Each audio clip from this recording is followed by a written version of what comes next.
Мужчина спас льва со скалы, но через несколько минут произошло нечто ужасное. Дорогие зрители, прежде чем мы продолжим, напишите в комментариях, где вы находитесь. Нам правда интересно узнать, из какого вы города. Приятного просмотра. На сухих равнинах заповедника Серенгети полуденное солнце окрашивало мир в золотистые тона. Вдали каменистые горы стояли как древние стражи, а воздух был наполнен теплом и пылью. Каждый порыв ветра приносил ощущение того, что время здесь идет своим особым ритмом. Двое рейнджеров, Самуэль Нгоми и Лейла Карим, ехали на старом пикапе по красной пыльной дороге, которая уходила вдаль среди каменных холмов. Жаркий воздух внезапно прорезал странный стон, отдавшийся эхом от величественных глыб. Самуэль нахмурился и поднял руку, давая знак остановить машину. Лейла замерла, вслушиваясь в каждую вибрацию звука. Стоны становились все явственнее. В них звучала мольба и отчаяние, от которых оба мгновенно напряглись. Они быстро выскочили из машины. Их тяжелые ботинки хрустели по сухому гравию, когда они углубились по тропе к краю утеса, где небо встречалось с камнем и воздух казался тонким и резким. И тут перед ними предстала пугающая картина. Величественный лев опасно висел на краю обрыва. Его лапы дрожали, слабо цепляясь за гладкий камень. Тяжелое тело вот-вот могло сорваться вниз. Ни одного другого льва рядом не было. Лишь свистящий ветер гулял среди пустынных скал, как будто мир держал дыхание. «Если мы задержимся, он упадет», — выдохнула Лейла, ее голос дрогнул от напряжения. Самуэль кивнул, принимая решение без промедления. Он бросился к самому краю, чувствуя, как под ногами трещит земля и как воздух становится ощутимо холоднее к мгновениям, когда камни колыбельно стукались друг о друга.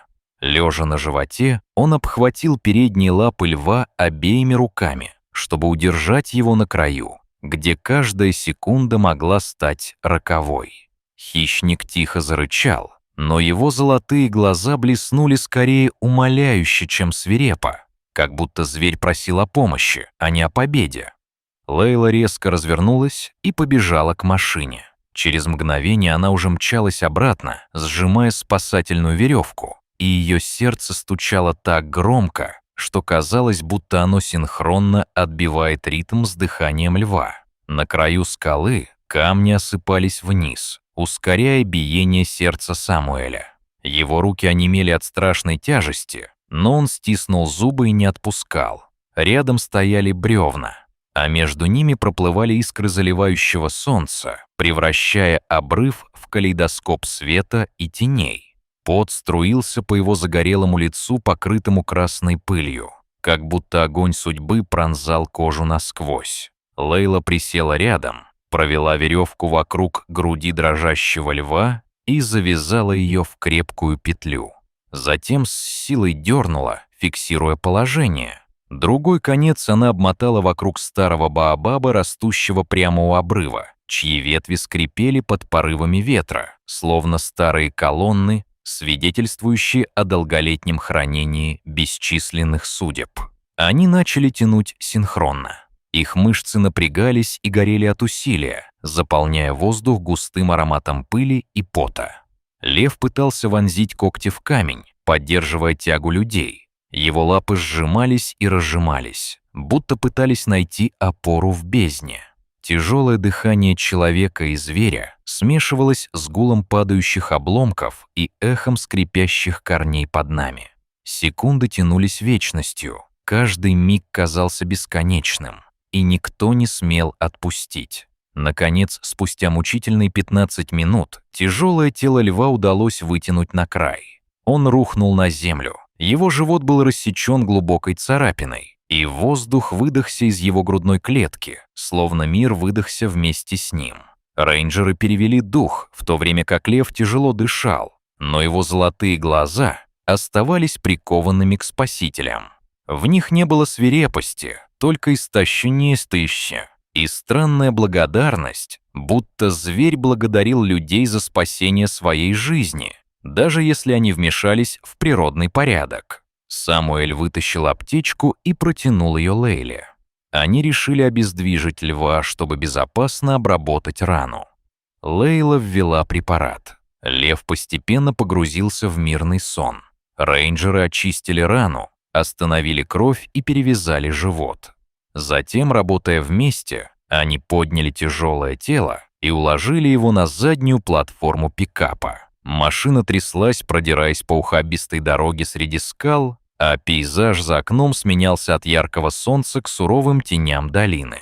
Все это время Самуэль держал ладонь на груди льва, проверяя дыхание, пытаясь уловить ритм его жизни, словно слушая песню природы, которую могло спеть только звериное сердце. Спустя час пути они добрались до ветеринарной станции в Серенгети. 2 врача уже ждали. Сообщение о чрезвычайной ситуации пришло заранее. Льву дали обезболивающее, чтобы облегчить судороги и снизить риск усугубления травмы, когда он будет перемещен. Осмотр показал: рана глубокая, необходимо срочное ушивание, иначе начнется заражение. В ярко освещенной операционной металлические инструменты звенели в руках врачей, их движение было точным и размеренным, как если бы они каждый день проводили подобную операцию в стенах этой станции. Самуэль и Лейла стояли у двери, напряженные и молчаливые, не желая нарушать тишину, которая казалась храмом над чужой болью. Операция длилась около 30 минут. Каждая минута тянулась как вечность, но в итоге последние стежки были наложены, а поверх золотистой шерсти появилась аккуратная белая повязка. Льва перенесли в просторную железную клетку, подключив к монитору. Ровный писк прибора принес облегчение всем присутствующим. Любое движение монитора напоминало о том, что жизнь зверя держится на тонкой нити.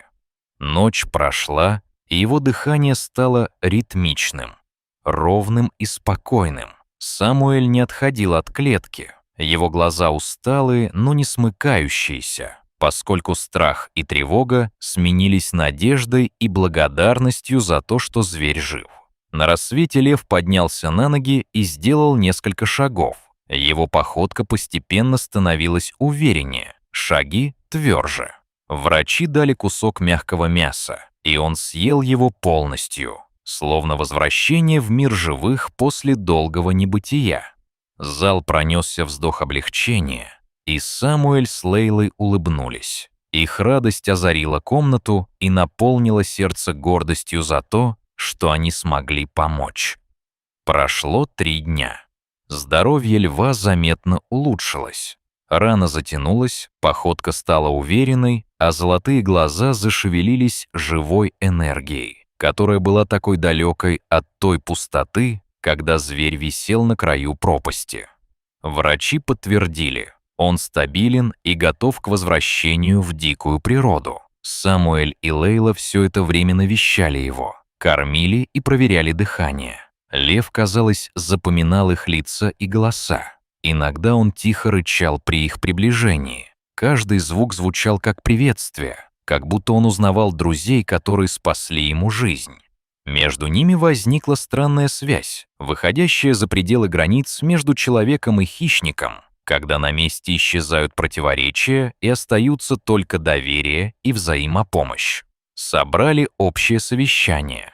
Врачи и рейнджеры согласились. Пора готовить выпуск.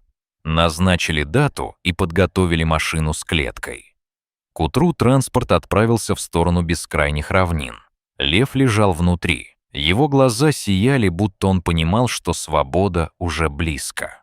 Самуэль и Лейла сидели рядом, следя за каждым его движением, ощущая, как тяжесть распада на части исчезает, и на ее место становится новая ясность, путь к свободе, но не забытый опыт спасения. Машина тряслась по пыльной дороге под жгучим солнцем. Когда прибыли к золотым степям, клетку поставили на землю. Дверь открыли. Лев вышел медленно, сохраняя величие в каждом движении.